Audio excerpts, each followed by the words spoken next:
제주의 한 해안가.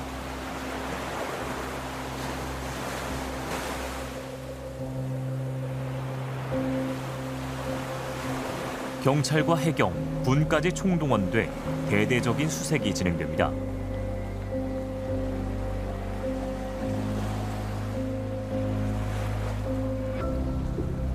돌틈, 갯바위까지 뒤져 찾는 건 바로 마약입니다.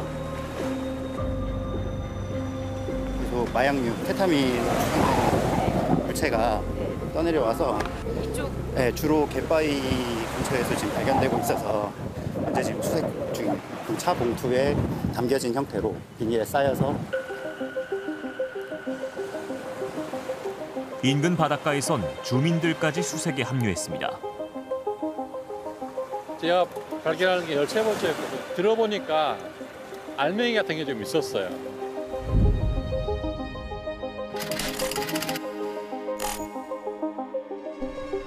최근 제주 해안가에선 중국 차상품으로 위장한 신종마약 케타민이 10여 차례 발견됐습니다. 누가 어디서 흘려보낸 걸까?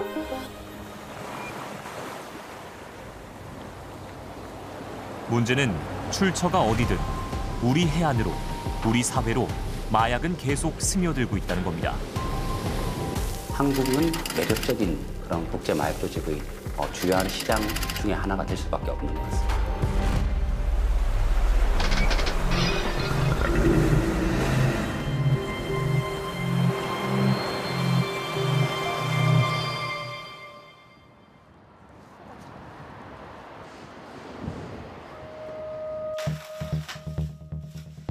태국에서 국내로 들어온 국제 특송 화물.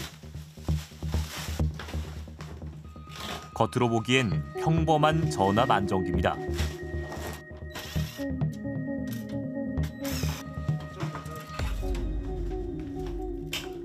부품을 뜯어내고 꽁꽁 감긴 철심을 자르고 단단한 철판까지 제거하자 하얀 알갱이가 모습을 드러냅니다. 아, 나 진짜 살다가 이렇게 힘든 작업은 처음 보네, 진짜.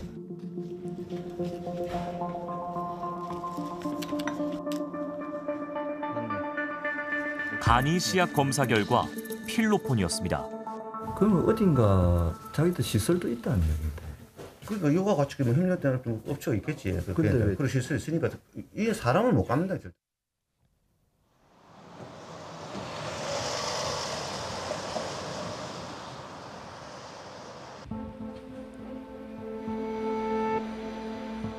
하루 30만 건이 넘는 국제 화물에서 이런 위장 마약을 찾아내는 게 마약 단속의 핵심입니다.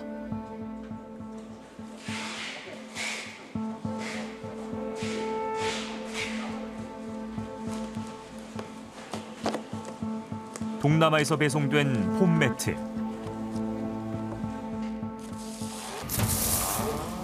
겉면을 뜯어내자 분홍색 알약이 가득합니다.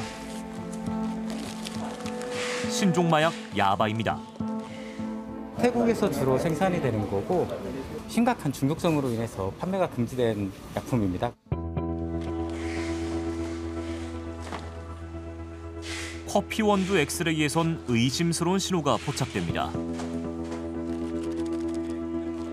포장지를 뜯어보자 원두 속에 숨겨진 또 다른 검은 봉지. 역시 필로폰이 들어있습니다.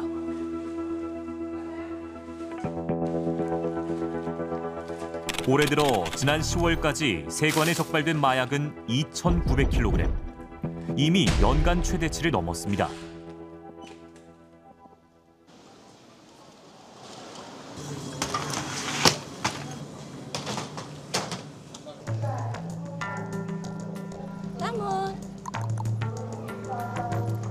수화물 사이를 오가며 냄새를 맡는 마약 탐지견 라몬.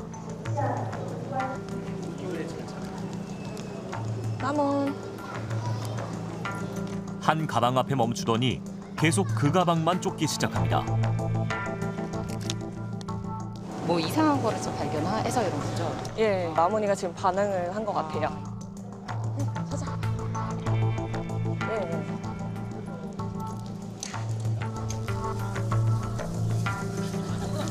가방을 열어보자 옷 속에 숨겨둔 대마가 드러납니다. 실전 수색을 겸한 훈련입니다.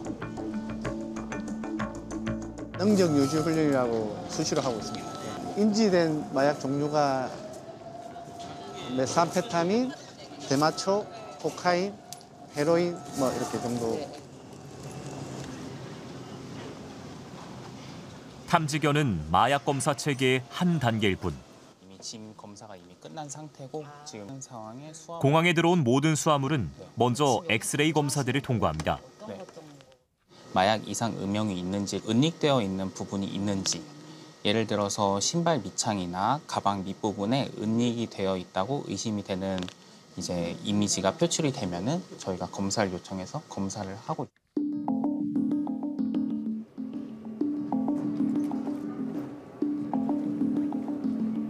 무작위 전수 검사도 불시에 이루어지고 입국한 승객들 모두 신체용 검색기를 통과해야 합니다.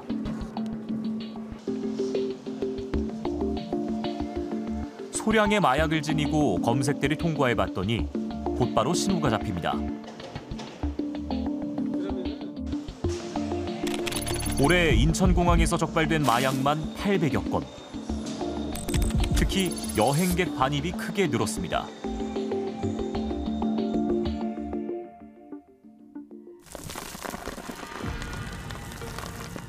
한국으로 들어오는 마약은 왜 이렇게 급격하게 늘고 있을까?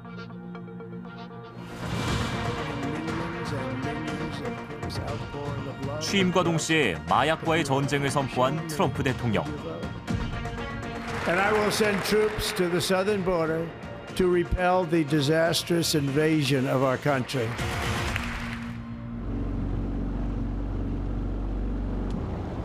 베네수엘라 앞바다에서는 마약 운반선이 격침되는 일까지 벌어졌습니다. We're just going to kill people that are bringing drugs into our country. Okay? We're going to kill them. You know, they're going to be like dead.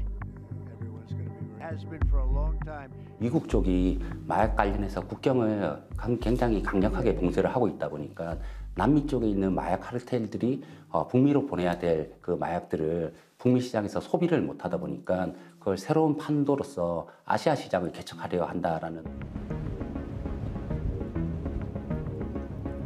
활로를 찾아 아시아까지 눈을 돌린 남미 조직들. 그 길목엔 우리나라도 있습니다.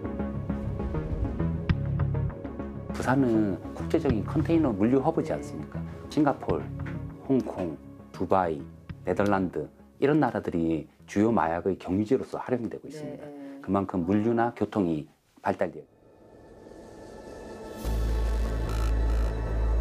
지난해 멕시코에서 출발해 울산에 들어온 한 화물선.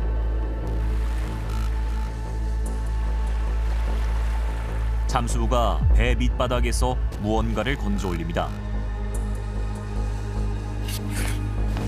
그 속에서 나온 건 코카인 28kg, 94만 명이 투약할 수 있는 양입니다.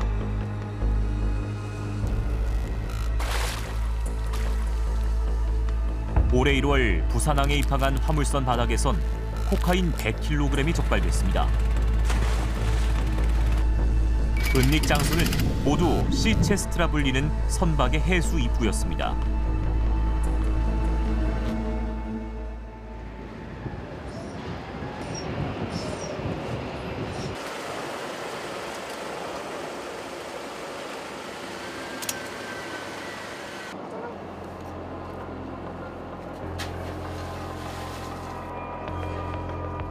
수중 드론이 배 밑바닥을 훑기 시작합니다.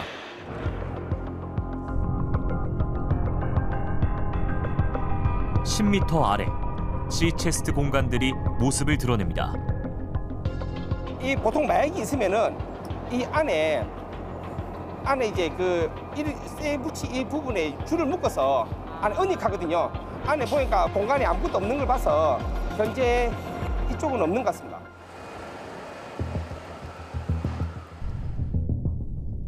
선수 쪽 공간에서도 이상 징후는 발견되지 않았습니다. 수중 드론을 도입해서 이렇게 현재까지 120회 운행하게 됐습니다. 남미에서 오는 선박 위주로 선박을 주로 검사하고 있습니다.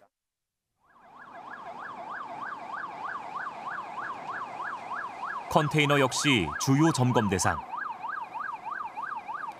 이동형 엑스레이가 장착된 차량이 주변을 돌며 실시간으로 내부를 감시합니다. 멕시코를 거쳐서 한국에 들어오는 공컨이라고 해서 빈 컨테이너가 들어와야 되는데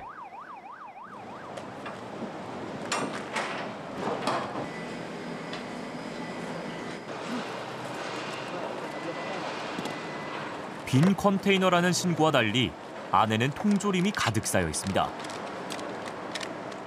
최근에는 본 컨테이너에 마약을 투척해서 이제 들어오는 게 많아지는 추세이긴 합니다. 지난 4월 강원 강릉 옥계항. 멕시코에서 출발한 화물선의 기관실 밀실에서 코카인 1690kg이 발견됐습니다. 한국에서 적발된 마약 사건 가운데 최대 규모였습니다.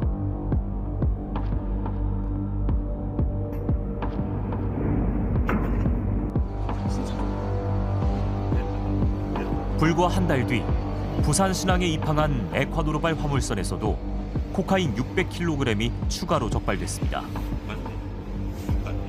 그 사람들 입장에서는 10개 중에 1개만 통과하면 되거든요. 그러면 이제 이익이 남는 구조니까. 그러니까 이게 어느 한 개인이 할 수 있는 게 아니라는 거죠. 결국에는 마약 조직 차원에서 그렇게 계속 할 수 있는 거죠.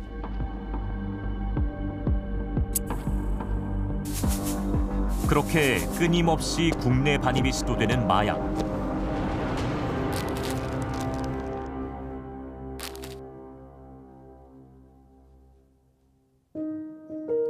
한 번 국경을 넘어오고 나면 더 은밀한 방식으로 빠르게 퍼져나갑니다. 한 SNS 검색창. 마약을 판매한다는 글을 쉽게 발견할 수 있습니다.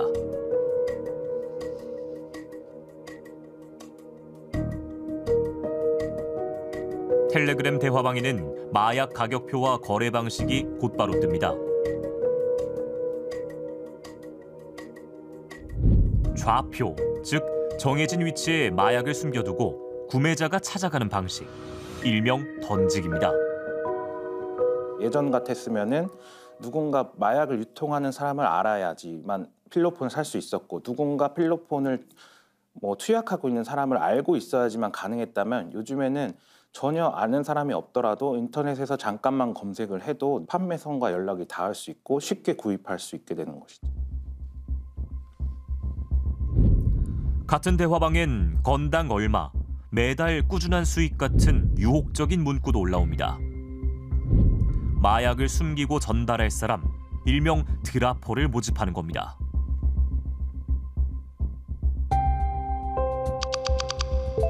취재진이 드라퍼를 할 수 있는지 묻자 각종 증명서와 신분증, 보증금까지 요구하며 빠져나갈 틈을 남기지 않습니다. 어떤 방식으로 일하면 되는지 묻자 야산, CCTV 없는 곳에 묻고 좌표와 사진 등을 보내라고 구체적인 지시가 내려옵니다.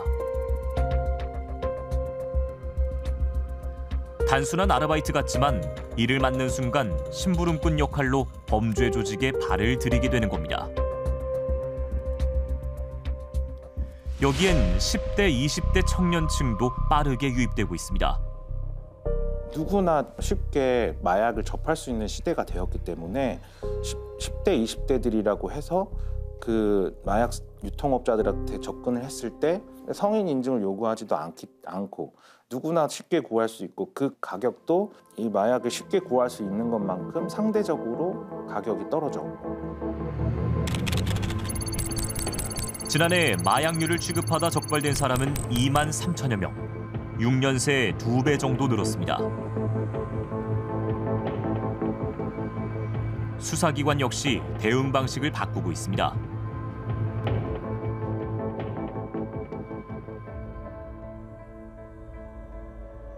주변을 살피며 다가오는 한 남성. 우편물을 짚는 순간 수사관들이 덮칩니다.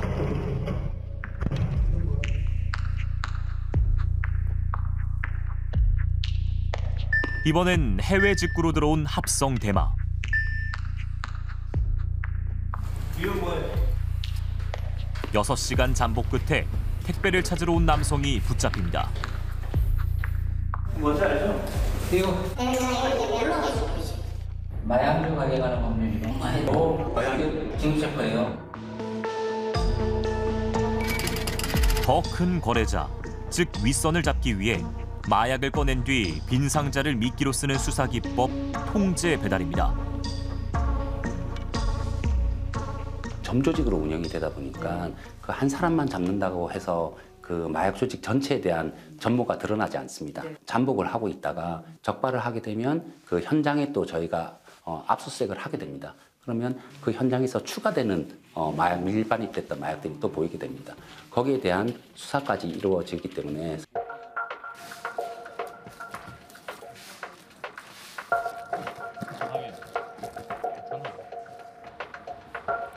스리랑카에서 온 대마류를 이용한 또 다른 통제 배달 작전.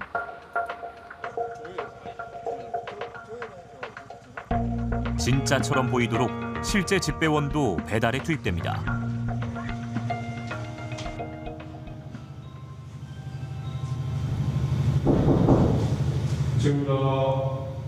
하지만 3번을 불러도 문은 끝내 열리지 않습니다.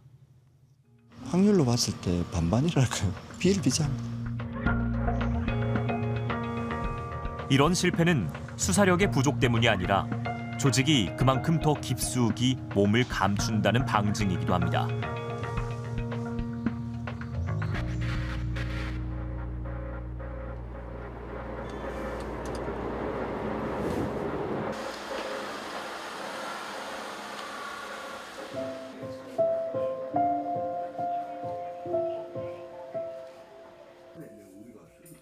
마약에 갇혀 살아온 사람들이 새로운 삶을 배우는 곳. 40년 넘게 마약에 중독돼 삶의 대부분을 잃어버린 이 남성은 이제야 비로소 벗어날 길을 찾았습니다. 23살 때부터 이걸 했습니다.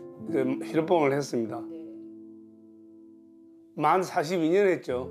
전가가 혈봉 전가면 15개입니다. 그래서 전역은 26년 살았습니다. 그래도 그런가 사회생활 한 게 옳게 없지 않습니까? 이게 내가 가정생활이고 가정생활도 엉망되어버리고. 올해 60대인 그는 텔레그램도 가상자산도 몰랐던 세대입니다. 지금의 환경은 자신이 마약을 접하던 환경보다 훨씬 더 위험해졌다고 말합니다. 어느 동에 가면 몇 번 출구에 지하도 보면 있다. 정확하게 있습니다. 옷에는 그래야 하거든요. 너무 쉽게 하지 않습니까? 그런 거 보면 마음 아프죠, 나도. 입소까지는 안 되고. 이곳을 운영하는 원장 역시 19년째 마약을 멀리하고 있습니다. 그 비결은 단 하나. 약을 한 번도 안 받다는 거예요, 식구들도. 철저하게 그쪽으로는 안 가야 된다. 그래서 회복 환경이 필요한 거죠. 그러면은 쉽게 SNS로 구하던 친구들은 더 노출이나 이게 끊기가 더 힘들겠네요. 훨씬 어렵다고 봐요.